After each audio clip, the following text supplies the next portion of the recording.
Hi, it's Nancy with MumMums. We're going to make a bow today. And if you are ever wanting to get into bow making, it's really simple. You have very minimum materials and supplies that you need to have on hand. First of all, wired ribbon is a must, especially if you want your loops to stand up and hold their shape the best. And you don't have to have any equipment. The Easy Deluxe Bow Maker is, for me, one of the handiest things you can have. Is about $15. You can buy on Amazon, decoexchange.com, and a few other places online. I've been told that you can also find them at various craft supply places. But you can make a bow by hand. You don't even need to have that. The Pro Bow Maker is also something else that you can purchase. Is about $50, I believe, and that you can find at Amazon.com and other places online.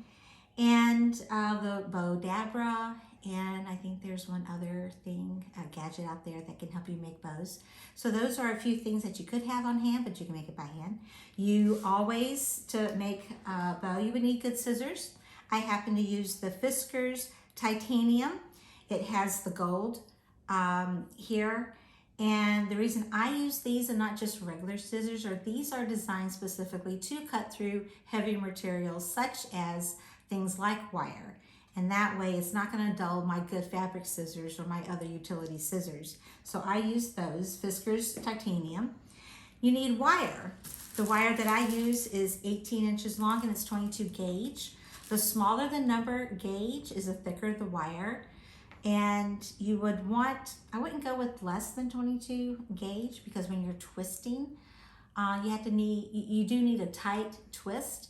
And if you twist too much, your wire could break. So go with at least 22 gauge wire. And at least 18 inches is good because you want, after you twist it, you want enough length when all is said and done to be able to wrap around your project. Some people use pipe cleaners or chenille sticks, whatever you prefer to call them.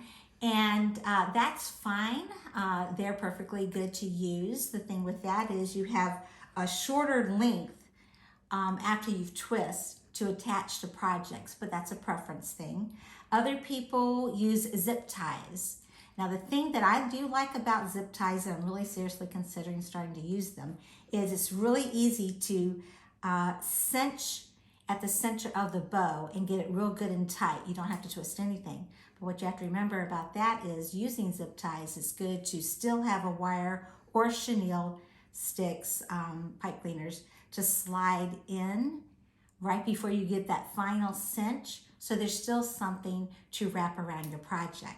So scissors, wire of some sort, or a zip tie. And you can get a gadget like the Bow Maker, but you can make it by hand. You don't need a cutting mat, but a ruler is handy. Some people eyeball their measurements. They don't even use a ruler. I'm a perfectionist. I use rulers. And one other gadget that's good to have on hand if you're going to make bows is a fluff box. And this is what I mean by a fluff box. You don't need one. It just is handy to have because it frees up both hands. A fluff box needs to have some weight to it. It has a hook in the center and has a nail on the end. And I'll be using this later to demonstrate its purpose.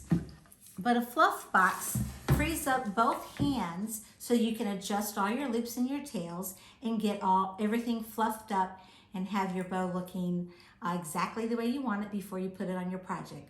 You could also put your bow on the project and fluff it and shape it right there. So a fluff box isn't absolutely necessary. That's totally a preference thing, and that you can buy online as well. Or make it like my hubby Jim did. Okay, so obviously you have to have ribbon if you're gonna make bows. And the best thing to do is buy ribbon that is wired on the edges. And usually the package will tell you that as you're looking to buy ribbon. So let's get started with today's bow. All of today's ribbon came from Sam's Club. And we are going to get started with a 2.5 inch ribbon It is a bright pink. I'm going to give my tail 7 inches. And my first loop, first I'm going to give it a twist. And my first loop is going to be 6 inches. There are measurements on the board, so I know exactly where 6 inches is. And I'm only going to do 2 loops, one on either side. So I'm going to give it a twist. Put that right there in the middle. Come to 6 inches on this side. I want 7 inches for a tail over here as well. Take my scissors. Cut it 7 inches and I'm done. All right, my next layer is going to be with the green. This is 1.5 inches. Your bow can be made with every single ribbon being the same width, or you can mix it up and have your ribbons different widths. Ribbons generally come 4 inches, 2.5 inches, 1.5 inches. This bow I'm using 2.5 and 1.5. All right, this time I'm going to make my loop 5.5 inches. Let's get things out of the way so I can see where my measurement is. I am having trouble getting him out of the way. Okay, so I'm going to come out to about 5.5, right about there. Give it a twist.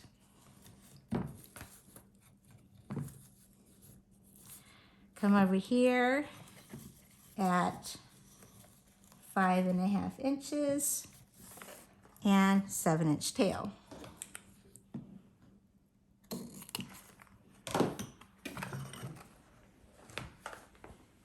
Next, I'm going to grab this plaid. This plaid is 2.5 inches. 2.5 inches is the width of the ribbon. Pull some off of my spool and I'm going to twist. The reason I'm twisting is I want the good side of the ribbon to always be on top. This time we're going to make the loop 5 inches. Now the reason that I'm going a little bit smaller every single time that I am making a loop, each loop is getting a little bit smaller, is because, a little bit shorter rather, is because ultimately we're going for a rounded bow. You could make all of your loops the exact same length. That's an option. What's cool about making bows is you can get a variety of different bows, different looks to your bows. All depends on the size loops that you give it, the ways you do your tails, how many loops of each color, how many loops of each width of ribbon, and whether or not you mix up different patterns and such will all determine what type of bow you end up with it when all is said and done. Okay, this time we're going to go with 4.5. Let's see, I'm going to put this one here, this one here. We're going to go with 4.5, which is right there. I'm going to move these guys out of the way. Give him a twist.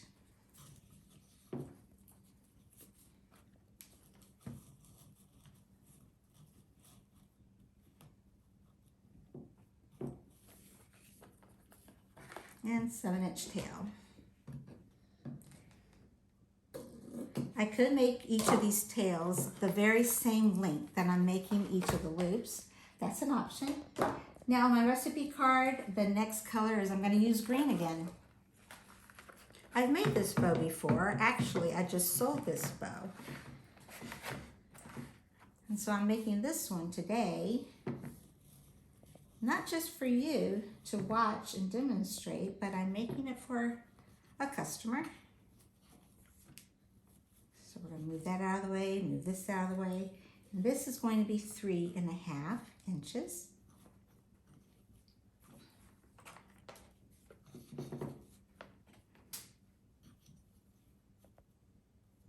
Three and a half, twist,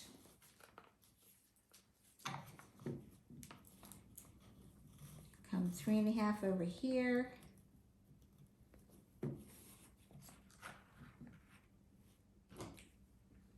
and there are so many different uses you can do with bows.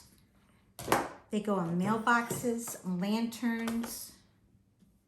We're going to finish off with this really cool gingham. They go on wreaths and swags, bannisters, pew bows for weddings, party decor, all sorts of things you can do with bows. Okay, 7 inches. This one is just going to be one single loop in the middle. That's going to be 3 inches.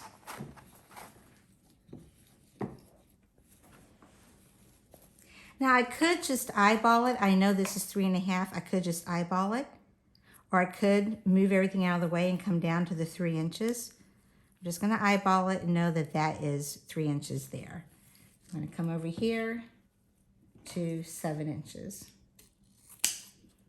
Okay. Now I already have my wire cut. I've bent my wire in the middle so I know exactly where the center of the wire is. I'm going to keep my thumb on the middle as I pull it up so I don't lose any of my loops. Putting the wire down. Coming back. Give it a good twist. Another good twist. Keep twisting it a few times. Sometimes I check my loops, make sure they're all even before I tighten it all up. Sometimes I just tighten it all up right at the get-go. That's a preference one way or the other. Okay, now we're going to cut all of our tails like that. Give it a dovetail. I've heard some people call that a chevron cut. You can call it whatever you want. Some people just cut the tails at an angle. Again, that's a preference thing. That's up to you, how you want to cut your tails.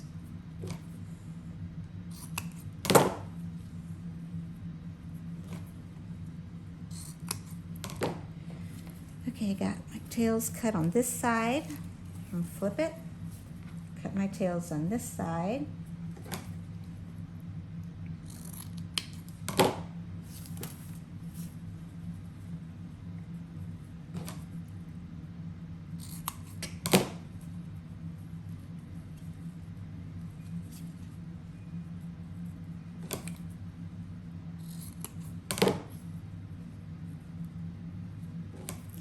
The design of this particular bow, some people call it a whimsical bow, some people call it a funky bow, because you have a variety of tails mixed in with the loops. That's why it has its name. Now see these particular wires that are at the end? When I cut, I want to make sure that I am getting those wires cut off at the end. See, you want to make sure that you're not leaving any stray wires sticking out, because they will come back and poke you while you are fluffing. Okay, now I'm going to use the fluff box. Now again, I could fluff this by hand simply by holding it right there at the base, and I could shift everything around like this, you know, and fluff out my ribbons. I could do that. To me, I just feel that it takes more time, and it's a little more difficult for me to fluff. So instead, I'm going to attach it to the fluff box and get started. Now I like to stand so I have a good view of everything. I'm going to start at the bottom layer. I'm going to bring this pink that's on the bottom and shift and have a tail on opposite sides and bring a loop on opposite sides. Put my hand inside and fluff out both of those loops.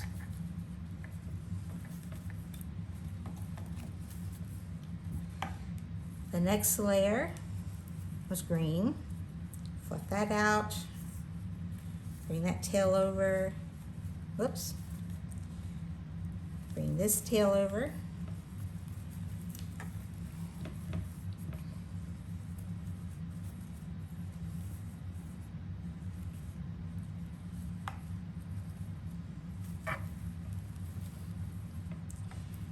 Then I can play with this plaid.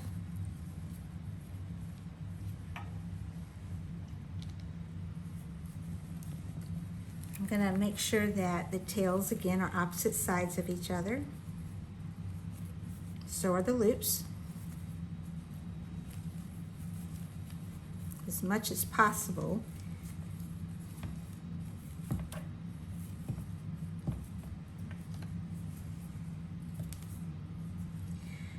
Okay, yellow is my next layer. The reason that we're having them opposite sides of each other, let's see, is because we want to make sure that the bow has as much interest as possible. If I had all the loops on one side, tails on the other side, and like all the plaids seem to be clumped up together, the bow just looks off balanced.